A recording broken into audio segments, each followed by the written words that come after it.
this. I've actually been interrupted 3 times. This is my 3rd time filming this portion of the lecture. But we're good. Okay. All right, what's up, A-Push? I'm going to try to give you a little context, and we're just going to jump into a little Nixon and little Carter administrations. Okay, so let's start with the basics.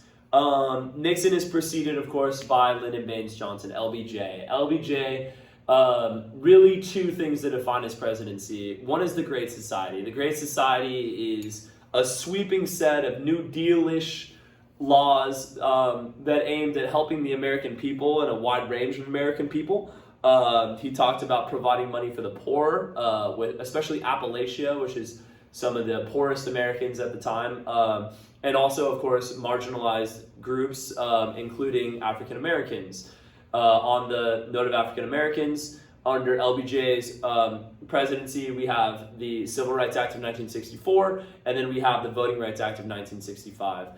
We also see more aid to education, Medicaid, and we also see changes in immigration, abolishing the quota and the National Origins Acts, those sort of things. So lots of positive changes as far as civil rights and a sweeping Great Society platform. Oh, hi. Sorry, I'm filming a lecture right now.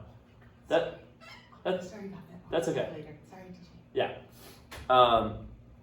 But of course, LBJ is hit with his Vietnam. But Vietnam, of course, is going to be the most unpopular portion of LBJ's presidency because it was LBJ, of course, that escalated things in Vietnam with the Tonkin Gulf Resolution in 1964. And we saw over 500,000 troops in Vietnam by the end of his presidency in 1968. We also see that year, 1968, is a very, very unpopular. We got a mouse running around my classroom right now. This is great. It's just a little guy just chilling under the presidents right now. Okay. We're just going to roll with it. We're going to roll with it. All right. So, 1968, terrible, terrible year in American history. We saw Bobby Kennedy was assassinated. We'll get back to that one in a second. Martin Luther King Jr. was assassinated, and the year of the Tet Offensive, which was that massive sweeping attack into South Vietnam, which even though it was a military defeat for the Viet Cong, for the North Vietnamese, it was actually a success because politically for the North Vietnamese, for the Viet Cong, because it showed that they were not close to being defeated. They were not close to being disorganized or beaten down as the U.S. government had been insisting they were. And so with this, guys, especially in 1968, the war in Vietnam gets very, very unpopular by the American people. And we start to see demonstrations in Berkeley. We start to see national movements that are protesting the war. And all of these things are kind of the backdrop for Nixon being elected president in 68. And Nixon is going to run as a war hawk. He is going to continue to run as waging a war in Vietnam, although he does pledge that he will get American troops out of Vietnam, but continue to wage war in Vietnam. Humphreys is another example of a candidate, the Democratic candidate that runs in 68, but he's going to run, as the former vice president of LBJ, and he's already kind of tainted with LBJ. And then we actually see Governor George Wallace, and he's running on a segregationist platform, and he's going to steal some votes that typically would go Democratic. The South, all the way since the New Deal coalition has been largely voting Democratic, and they're going to actually vote for George Wallace. And so after all this said and done, there's no dove in the race of 1968. There's no person that runs on an ending the war in Vietnam platform. And because of this, Nixon becomes the minority president. He becomes the president with only 43% of the majority vote, the people's vote. And he now is going to have to take some steps towards, bettering himself in the eyes of the American people. And so First of all, he's going to do some things very successfully. The biggest thing that he does is he's known as our détente president. He's known as our détente president because he was able to, better than any other president, negotiate with two of the superpowers of the world that have been considered enemies of the United States throughout the Cold War period, and that's China and the Soviet Union. China, of course, became the People's Republic of China in 1949 under the chairman Mao Zedong. And the United States has been stubbornly insisting that Taiwan is the real China, and that in fact mainland China is not China. They don't recognize them as a state. They don't recognize them as an independent country. And Nixon's the first president to do this. Nixon goes to China. He, has this grandstanding, display where he goes in and he's clinking champagne on the Great Wall of China, and he's meeting with all these Chinese leaders, and he's showing that the U.S. is recognizing China now as an independent state. And the reason why Nixon does this, one, he recognizes the economic importance of China, how many possible consumers of American goods are there. But secondly, and more importantly to Nixon, he also realizes that there is some beef between China and the Soviet Union, that they are not getting along as well as they had been previously. And there's a couple reasons for this. One is because of different interpretations of Marxism. Both countries, the Soviet Union and China, are fighting over being the world leaders of communism. And that is starting to put some mutual distrust between the two countries. And that distrust is actually now relating to some actual battlefield friction along the Soviet Union's southern border. Nixon understands that by recognizing China, he can use this as leverage to negotiate some better terms with the Soviet Union, and that's exactly what he does. He visits China, then later that year he visits the Soviet Union, and the Soviets are willing to make a deal with Nixon, and Nixon gets three things out of that. The first is that he gets a $750 million grain deal with the Soviets, where the Soviets pledged to buy grain from the United States, thus ensuring a market for the American farmer. The second is we freeze the amount of ICBMs that are being developed, intercontinental ballistic missiles. And then the third are the SALT negotiations, the strategic arms limitation talks, where we are negotiating further détente over the course of the next decade. And so what Nixon does well is he brings in an era of détentes. Unfortunately, there's other elements to his foreign policy that are not so successful. For instance, he's going to Cambodianize the Vietnam War, meaning he's going to send troops into Cambodia. Cambodia is a neutral country just to the west of Vietnam, and he gets a neutral country involved, and that is very unpopular with the American people. Nixon's justification for doing this was that North Vietnam was sending troops along the Ho Chi Minh Trail that goes through Cambodia. They're also sending supplies. Therefore, Cambodia isn't acting neutrally in this situation. They're supporting the North Vietnamese. All this said and done, what a result of this is that Nixon sends in troops, he withdraws them after 14 months, but he creates riots and protests throughout the country. Kent State and Jackson State, both of those protests are going to occur as a direct result of Nixon ordering these troops into Cambodia. Now, he withdraws those troops from Cambodia, but he continues to bomb Cambodia for another 12 months. And when he does this, he doesn't tell Congress, he doesn't tell the American people. In fact, he lies about it. He insists that Cambodian neutrality is being respected. And that is going to come back to really affect Nixon's popularity in a time where people don't trust the government. We had the credibility gap under LBJ. We saw the Pentagon Papers released in 1970. So there's a lot of distrust for the government. And it's going to make it difficult for Nixon to get reelected, if not for some kind of shady tactics that he pulls in that new election of 1972. Let's also talk about his domestic policies. So Nixon is a Republican, and in many ways he's conservative. He supports heavy use of artillery in the Vietnam War. He's a staunch anti-red, anti-communist, but he also is kind of complicated when it comes to his policies domestically. For one, he was conservative with the Supreme Court. The Supreme Court was under James Earl Warren when he first took the mantle, when he first became president. And the Warren Court, as we talked about, had some very, very liberal rulings. They were using that judicial activism to increase the rights of the accused and the rights of marginalized groups in the country. We talked about the Supreme Court protecting the use of contraceptives and ending prayer in schools, and the Brown v. Board decision was under the Warren Court. And Nixon felt like the Warren Court was going too far in its use of power and its very stretched interpretation of the Constitution. And so Nixon tries to tame the Warren Court by appointing conservative Supreme Court justices.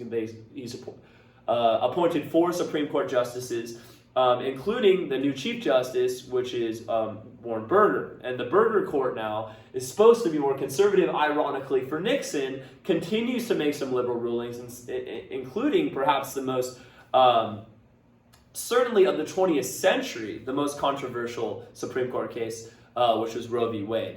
Okay. That's him with the Supreme Court. Nixon tended to lean more conservative, although ironically didn't end up being more conservative. Now, what about domestically with welfare? Now, welfare tends to be a very liberal, liberals support welfare. Welfare typically is for marginalized or very poverty-stricken groups down at the bottom of society, socioeconomically.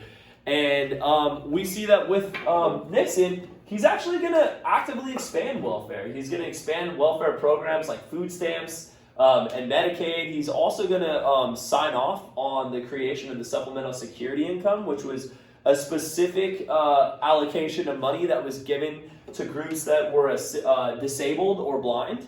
Also, he's going to guarantee Social Security increases to protect the elderly against inflation. We know Social Security is money that is given regularly to the elderly after they retire to fight against future depressions.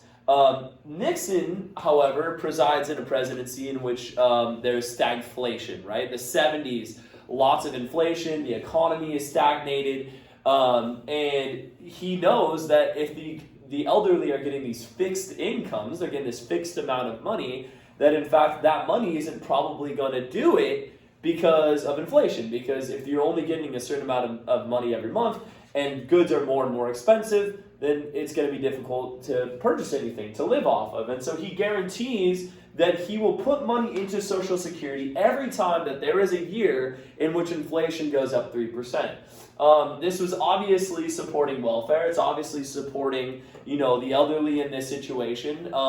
However, ironically, this proves to be a bad decision by Nixon, because by putting more money in the people's pockets, what he's actually doing is only burning the fires, increasing inflation, because with more purchasing power comes the rise in the prices of goods.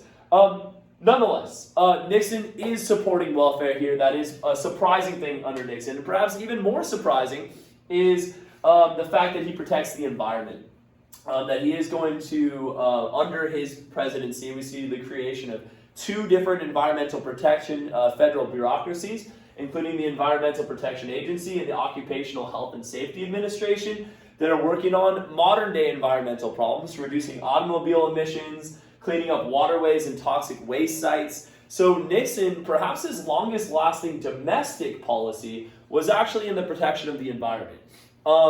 We also see some modern muckraking going on. Rachel Carson's Silent Spring. It's a muckraking book that's going to kind of bring about the modern environmental movement. She's going to talk about the poisonous effects of pesticides, but we also more and more in the 70s hear more about air pollution, whether that be through the burning of fossil fuels, and especially automobile emissions. Okay. Another interesting thing with Nixon's presidency is the Philadelphia Plan. Now, the Philadelphia Plan is it's debated over what Nixon intended with this Philadelphia Plan. Let me start with the facts. So, in Philadelphia, there were some debates in the construction industry over affirmative action. Let's talk about affirmative action for a second, one more time. So, after the Civil Rights Act of 1964, LBJ, that ended discrimination in hiring, and ended discrimination, period, based off of race or ethnicity or nationality or gender, actually. And then LBJ said that federal contractors had to take affirmative action to end discrimination in their workplaces. So that term affirmative action there was supposed to protect the individual. If an individual went into to go get hired in a location, LBJ's warning, you need to take affirmative action that you're not discriminating against that individual. Now, that is kind of the context for the Philadelphia Plan. We've got some tensions between the construction industry, the construction trade unions in Philadelphia, and African Americans. African Americans are saying we are underrepresented in these construction trade unions, and Nixon is going to come in and he's going to order that construction trade union to establish goals and timetables for the hirings of blacks. Now, what Nixon intended to do with this is debated. Was he actually trying to drive African Americans and unions against each other? Was he trying to weaken the forces of liberalism by this action? Or was he knowingly creating and expanding affirmative action? Most historians think he was trying to weaken both the power of unions and the power of affirmative action. But regardless of intentions, what happens by Nixon ordering construction trade unions to establish goals and timetables for hiring blacks? He actually alters and expands the meaning of affirmative action. LBJ had said individuals should not be the subject of discrimination in hiring. Now, Nixon is essentially now said because they need to establish goals and timetables for hiring blacks, he's essentially said you need to have a goal of how many blacks will be hired into your respective industry. Thus, Nixon is now saying he's protecting the entire group of African Americans. And it's not just African Americans, although obviously the Civil Rights Act of 1964 was with the backdrop of the African American civil rights movement. But what's essentially going on with this change in affirmative action is that you now need to, an agency, a business, now need to hire the percentage of minority groups into their company as represents the proportion of that minority group in the population of that area. What that means is businesses after Nixon and this Philadelphia plan had to hire their proportional to their business, the direct proportion of the ethnic makeup of their community. This is going to create a windstorm of controversy. What is the right way to do this? What's the wrong way to do this? Is this now protecting against discrimination, or is it creating reverse discrimination? That is the huge controversy that comes up with affirmative action at this stage, and both sides make really, really good points. The Supreme Court, Griggs v. Duke Power Company, is seemingly going to side with Nixon's interpretation of affirmative action. The Supreme Court's going to prohibit intelligence tests that would exclude minorities from certain jobs. Now, the reason why that was promoted like that was, and Berger said this in his, when he wrote the majority sentiment, when he wrote the majority ruling on this, is he said because for so long, African Americans had to be schooled in segregated schools that were inherently inferior, they're less likely to pass these intelligence tests, which were geared towards students that had been in non-segregated schools, or white schools, we could put it that way. So because of this, we have this whole question of affirmative action. What is the right way to, as the law was intended, as the Civil Rights Act of 1964 was intended, protect against discrimination? How do we solve this problem? Has affirmative action solved the problem? That is this big question with the Philadelphia Plan and affirmative action. And that big question of affirmative action is actually going to play heavily in the election of 1972. Nixon is going to... Oh, sorry, we're getting an announcement. Hold on. Testing 1, 2, 3. Testing 1, 2, 3. Okay.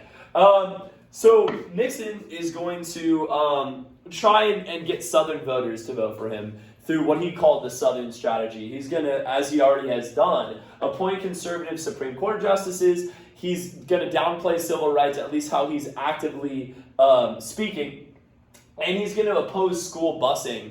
School busing became a big controversy in the 70s, guys, because it was another way in which the South resisted integrating their schools. Now, Brown v. Board has already forced the South to integrate their schools. But now the big controversy is because we have the schools in the suburbs, which are predominantly white, and schools in the inner city that are predominantly minorities. The better schools, because they've gotten more funding throughout, the last 60 years, have been the schools outside of the inner cities. And so now there's the idea, well, now that there's integration, we should be able to bus students from the inner cities to the suburbs. Now, once again, our southern states and southern municipal governments are going to resist this. They're going to resist school busing, and Nixon's going to resist it as well because he looks at it as a way to garner the southern vote. But as it turns out, the biggest issue in this election is Vietnam. Now, the Democratic candidate running against Nixon is George McGovern, and he's radically against the war in Vietnam. He's a dove. He's a radical dove. He promises to pull American troops out in 90 days. He's also going to run on a platform that appeals especially to minority groups or marginalized groups, blacks, feminists, and the youth. Also, by promising to pull out of Vietnam, you are really appealing to young people and to blacks because so many, disproportionately, so many blacks were drafted into the war in Vietnam because of the unfair draft practices that we talked about. But by doing this, guys, and by especially appealing to blacks, and by especially embracing the change in affirmative action, McGovern he misses on a huge portion of his party, which is the white working class. And by doing this, he is going to really kind of spell doom for himself, because white working class voters are going to vote for Nixon. And Nixon then is going to win in an absolute blowout in 1972. It's not even close. But the real reason why Nixon is so successful in this election, I mean, you can see all the red obviously, is because he lies about Vietnam. I mean, very, very simply. First of all, Nixon throughout his campaign says that he has wound down the Democratic War. It's kind of laughable when you call it a Democratic War, but we won't go there. But he in the sense that he's wound it down, he may be correct if you look at actual personnel in Vietnam. 540,000 American troops were in Vietnam in 1968. That's the end of Johnson's presidency. And Nixon practices Vietnamization, bringing those troops out of Vietnam. And in fact, by the time that he's done with his presidency, he's only got about 30,000 troops in Vietnam. So he has, in fact, in that way, wound down the war in Vietnam. However, he's only increased the amount of bombing that's taking place in Vietnam, and in fact, now brought bombing into Cambodia as well. So has he wound down the war? That's up for interpretation. That's not necessarily the part that he's lying about. The part that's lying about is when 12 days before the election, his Secretary of State, Nixon's Secretary of State, Henry Kissinger, is going to come in and say, peace is at hand. We have reached peace with North Vietnam. We have reached peace. We are no longer going to be fighting. The war is over. And with this, right before the election, we see voters flocking to the polls to vote for Nixon. Now, the irony in this is a complete fabrication. This is a lie. There hasn't even been negotiations on peace. And so while Nixon embraces this as a way to get into the presidency, he is going to show that peace is at hand by ordering a massive 2-week bombing effort to force the North Vietnamese to negotiate that peace. And we see a massive, more bombs dropped in this 2-week period than any other time. And this is going to bring the North Vietnamese to come in and to negotiate some term of armistice, a ceasefire. But really, the North Vietnamese have all the bargaining chips, because what it comes down to is the North Vietnamese understand that the war is so unpopular in the United States, and that in fact that Nixon has won a presidency under the thinly veiled guise that the war is over. And so they understand that, yes, we will allow you to pull troops out of South Vietnam, but we're not going to accept a full stalemate. We're not going to accept a full armistice in this. They agree to a ceasefire, and the U.S. pledges to withdraw troops 3 months after peace. But in reality, the North Vietnamese can still control about 30% of South Vietnam at this stage, And when the last American troops are brought out of Vietnam, quickly North Vietnam is going to pour its troops into the remainder of the country. Vietnam War, guys, in all elements is a failure for the United States. The whole purpose of the Vietnam War was, of course, containment, stopping the spread of communism. That was a failure because all of Vietnam does become communist as of 1975. Also, Nixon calls this peace with honor. It's really just an American retreat. And when it's all said and done, Vietnam cost $118 billion to the American taxpayer. 56,000 were killed and 300,000 were wounded. Also, we lose some prestige in the world. The Americans are viewed as this, first of all, they lost the war, and also looked as just a largely imperialistic war. And obviously the pride was wounded. And perhaps, domestically the biggest effect was that there's now a huge distrust in the American government, that there's not faith in the American government. And then Nixon becomes under fire for his actions in Cambodia. It now becomes known that the U.S. secretly was conducting bombing raids in Cambodia, and Nixon was hiding it from the American people. In fact, he was swearing that Cambodian neutrality was being respected, so Congress is going to pass the War Powers Act. And the War Powers Act says the president needs to report to Congress within 48 hours after committing troops to a foreign conflict. Nixon tries to veto this. It's passed over Nixon. And this is now kind of the U.S. saying we are now embracing a new isolationism, as we've always done, embracing isolationism. But this is going to be tested quite a few times, especially in the Middle East. We've got some problems in the Middle East, guys, and we seem to be sucked more and more into the Middle East. And it's because of the Israel and Egypt controversies. Let's talk a little bit about what's happened so far with Israel and Egypt. You'll remember that Truman was the first American president to recognize Israel, 1947. And then we've had several different skirmishes going on with Israel. We had the Suez Crisis with England and France and Israel. Then in 67, we had another crisis where Israel invades Egypt. And then now in 73, Syria and Egypt is going to attack Israel. And both of these invaders, Syria and Egypt, are armed by the Soviet Union. They're being provided weapons. Nixon feels obligated to come in and protect Israel. Israel was an ally of the United States. And so Nixon is going to order a massive airlift of weapons to the Israelis. These American weapons are going to turn the tide.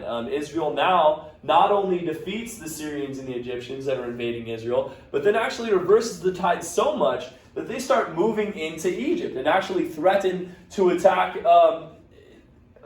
Egypt itself, if not for the fact that a ceasefire is called, and that kind of ends this skirmish. But really what we have to look at, guys, is this is the start, once again, of the U.S. heavy-handedly playing in Middle Eastern politics. The creation of Israel, just inherently in its start, is going to be unpopular with the Arab nations of the Middle East, especially Egypt, especially Palestine, these places. And the Arab nations are going to look at the United States as this meddlesome country who is coming in and providing weapons and ammunition to this outsider state that is causing all of this violence in the Middle East. And this, guys, is going to bring some serious problems in regards to oil. We have an Arab response. The Arab countries respond to the U.S. supporting Israel by imposing a large oil embargo. This oil embargo is going to hit the U.S. hard. Now we do not have available oil, as much available oil. That means we have to start rationing oil in the United States. How that worked was we saw sometimes gas stations didn't have enough gas to produce oil, or we saw actual days that which some Americans could come in and pay for oil. Like, for instance, you could only get oil one day a week, and you had a designated day when you could come do it. And that's going to have some effects in American domestic law. For instance, Congress approves an Alaskan pipeline We have a national speed limit now, like we had in World War II, to preserve oil and rubber. We see that again in 1973 to preserve oil. Also, there's a clamor to use coal or nuclear power. But more than anything, this shows how dependent the United States has become on foreign oil. We now have, the U.S. in World War II was the leading producer of oil. It was by far the most dominating control of oil. But now things have changed dramatically. And now we've become very, very dependent on oil. Between 1946 and 1972, the amount of cars on the road have tripled. I mean, we really have so many people dependent on oil now that we are in a serious energy crisis in 73. And that's especially going to continue because even though OPEC, or the Organization of Petroleum Exporting Countries, ends their embargo of the United States in 74, they quadruple their oil prices. The U.S. now every year has massive, massive new oil bills. And these oil bills, because it's so expensive, this is one of the leading causes of inflation in the 1970s. So, big problems in Nixon's second presidency. But of course, the biggest, the most infamous, is the Watergate scandal. The Watergate scandal is in June of 1972, and we have 5 men working for Nixon that are arrested for attempting to come in and bug the Democratic Party headquarters at Watergate office in D.C. We have these 5 men that are thugs, essentially, that are working for Nixon, and they're working very obviously, I guess you could say, for the Republican Committee of Re-election of the President. I mean, this wasn't something that was very subtle.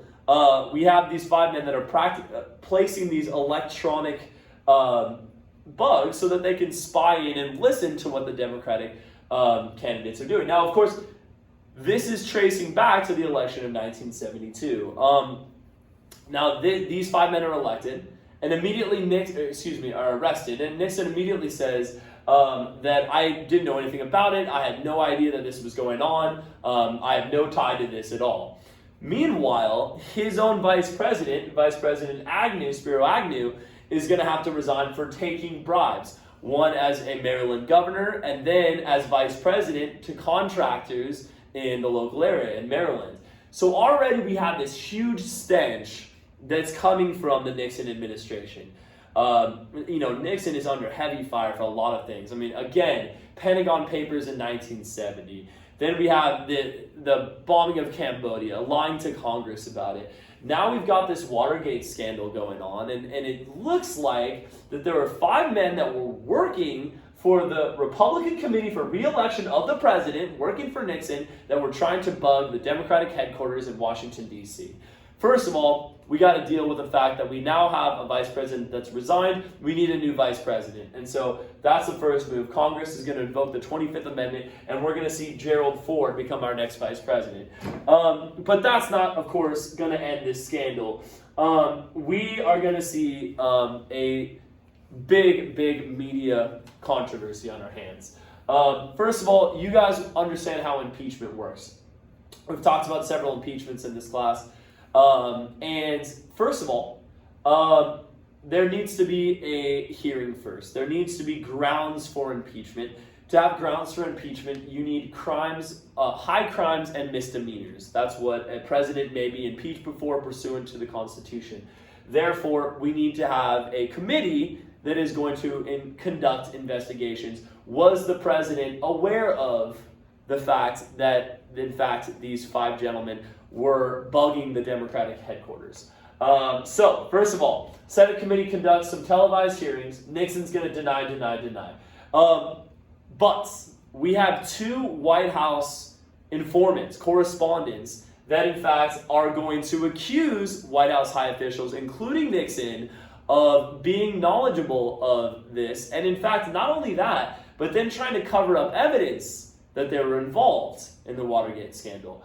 The first is John Dean III, who is going to do this by memory. That says, I've heard multiple times Nixon talking to the CIA about stopping the investigation of Watergate, so trying to cover up his tracks, so to speak. And then we see another White House aide that goes further and revealed that Nixon actually tapes all of his conversations in the White House. Aha! Now we have evidence that perhaps that these conversations went down in the White House. Did Nixon obstruct justice? That's the question. Because if he did, he would have committed a high crime and misdemeanor. That's against the law. You can't obstruct justice, especially if it's a Federal Bureau of Investigation, or in this case, a Senate committee that's looking to find out the truth. You're obstructing the federal government. So now we have this Senate committee that's asking Nixon for these tapes. We want these tapes. We want to know what you said. Nixon, in order to stop them from investigating, is literally going to fire his own investigators. And yes, which way you lean politically, this is exactly what has just happened, of course, with our Comey investigation and Comey firing with President Trump. Nixon is going to fire his own special prosecutor that's looking into investigate him. He's also going to fire his own attorney general and deputy attorney general because they told Nixon, don't fire your own special investigator. That's going to look really, really, it's going to look, like you're guilty. It's going to look really suspicious if you're firing your own special prosecutor.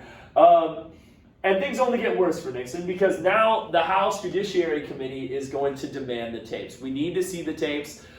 We need to see what was said. And Nixon is going to hide behind the fact that as President of the United States, that you have some very important conversations that are classified, that are top secret, that you can't go out and talk to the American public about. Hold on, sorry, somebody's coming in. Sorry. It's Mr. Larkins. Watergate continued. Sorry. Do you need to press pause or? I can't pause. I just got to keep going. Gotcha. Okay. Yes. Okay. So Nixon's gonna hide behind confidentiality on this, and he's gonna say, "Okay, I will only publish relevant portions of these tapes." And so he does so, and yet many sections of these tapes are missing, and in fact, whole tapes are missing. The other thing behind this is that literally, besides actually with holding tapes, he cuts out whole portions of these tapes. Also, Nixon himself is just cussing the whole time, and so they have to actually blur out the expletives that he uses. And then it's the Supreme Court that says in July of 1974 that yes, there is an executive privilege to be able to withhold classified information. That being said, that you cannot withhold classified information if it is stopping the federal government from investigating whether you have broken the law. And that's exactly what's going on here. The Supreme Court rules that Nixon has no right to withhold evidence in a criminal investigation, so Nixon is forced to release the last 3 tapes. One of those tapes is what you call the smoking gun, that reveals that he did in fact use the CIA, yeah, we got a mouse over there, that does use the CIA to cover up this investigation and stop the FBI from investigating. In fact, it's right here. Nixon says, all right, fine. And Haldeman, who's his chief aide, says, and they seem to feel the thing to do is to get them to stop, referring to the FBI investigating. And Nixon says, all right, fine. And then Haldeman says, and they say the only way to do that is a White House instruction, and that's got to be Richard Helms and what's his name, Walters. And Nixon says Walters. 5, 10. I got about 15, 20 left. Okay. I just need help carrying the jersey. Sorry.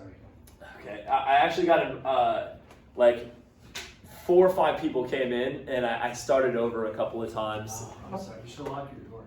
Yeah, that's okay.